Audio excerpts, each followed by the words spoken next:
Hello guys, welcome back to Watch Addiction Watch Reviews. It's been a while. Hope everyone's doing well. Today I have a very interesting watch from Spinnaker Watch Company, and this is their new Rec series, the SP5089 in their rust brown color. Now these watches are intentionally, look old.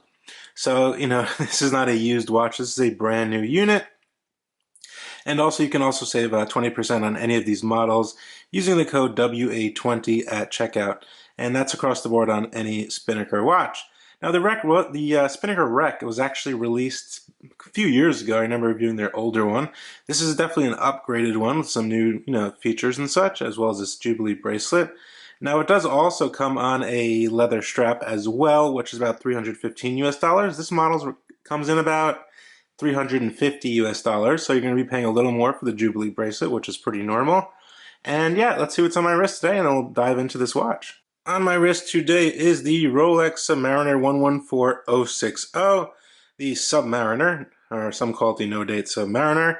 This is the older one now that's discontinued. I did actually try on the new one at a store recently, about a week ago, and the new lugs are really weird.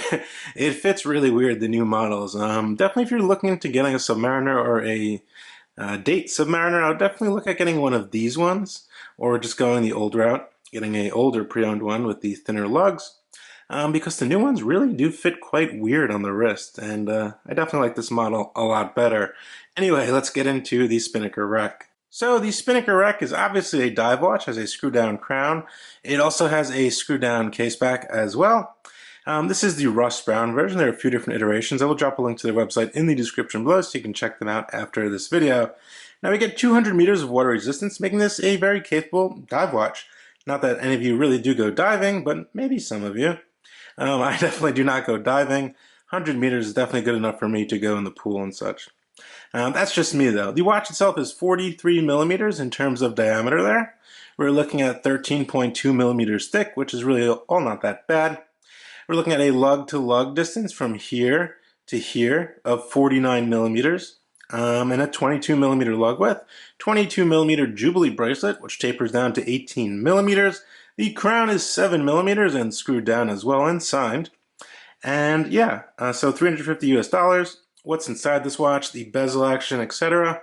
So we get a sapphire crystal, which is nice with anti-reflective coating. It does peak up a little bit, which is actually nice. As you can see, it peaks above the unidirectional rotating 120 click bezel. And the bezel action is pretty good. It lines up. It's actually pretty sturdy. And very solid, loud clicks. I believe this is an aluminum insert, not a ceramic one. As you know, most vintage dive watches did have aluminum dive inserts and not ceramic. Now the dial itself, as you can see, is aged, and it's on purpose it's aged, of course. I'm trying to get you in a little closer here so you can see each dial is hand distressed, and each dial is not going to be the same, which states on their website, as well as the hands are vintage or patinaed, as you want to say that, which looks pretty cool, you know. No two watches are going to be identical. The bezel itself, which is actually a greenish color, is aged as well, which is pretty cool. As well as the entire stainless steel case, which is 316L stainless steel.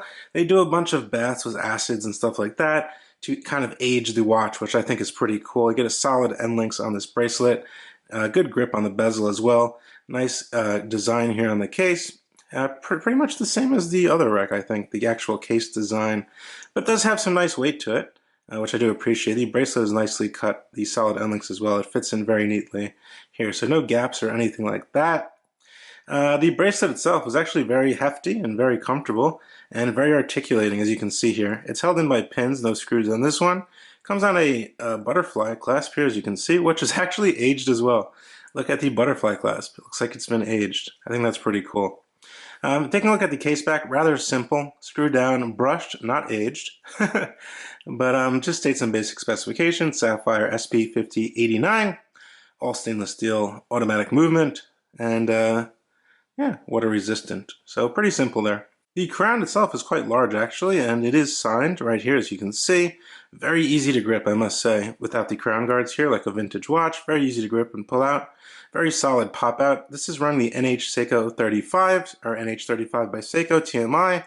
Most of you guys are familiar with this movement. Hand winding, hacking, 24 joules, 40-hour power reserve, beats at 3 hertz. But it's very, very smooth, the winding, I must say. So we get self-winding, and then we get a quick set date. And then we get hacking in the final position. You can change the time here. There is actually really good lume on this watch as well. Closed green, it's some type of super luminova, and it's actually very potent. I did realize that. I'll get your lume shot towards the end of the video. Now, who is this watch for? Well, someone who wants a vintage watch but doesn't want to spend a lot of money and wants to have something they can wear every day that works and functions. I'm assuming that's who it's for. You know, obviously, it's not a true old vintage watch, but it does mimic it quite well. I mean, I think it looks pretty good.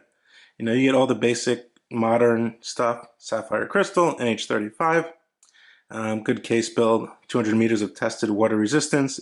Even a lot of the older vintage watches actually had bezels without clicks. You know, if you want a clicky bezel, 120 clicks. Yeah, that too. Other than that, you know, obviously it's a modern watch. I don't think it's going to fool anybody unless they really don't know about watches. But I think it looks pretty good, and the quality on this one is very good. I don't think there's any quality control issues on my end on this model. Right now I want to get you guys a lume shot, show you exactly what the lume looks like. As I was stating earlier, the lume is very good on this model. I'm not sure why, but it's very good. Definitely better than the last Spinnaker model I did review.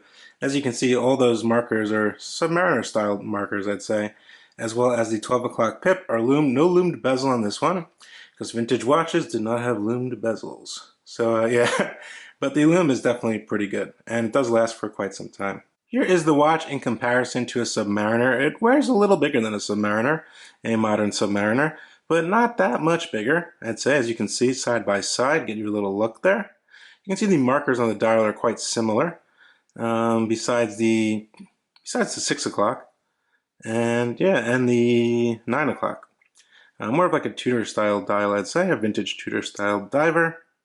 But yeah, that's just a size comparison. Let's throw it on my 6.5 inch wrist and see what it looks like. There she is on my 6.5 inch wrist, and as you can see, across it just about fits, maybe a little millimeter over there, but I can definitely pull it off. 49 lug to lug.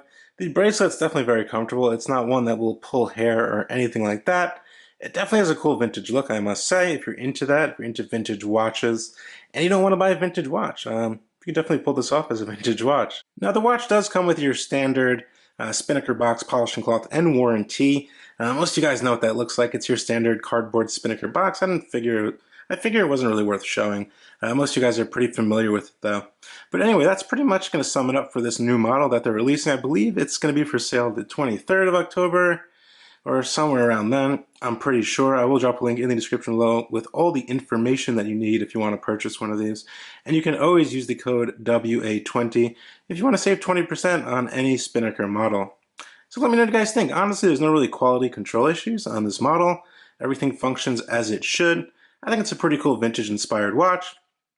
Like I said, each watch will be different. The dial, no two watches will be the same. I think that's pretty cool because they are hand distressed. So let me know what you guys think down in the comment section below. Throw this video a like if you enjoyed it. Definitely subscribe to the channel. A lot of interesting content coming up. And I will see you guys real soon. Thanks so much. Bye.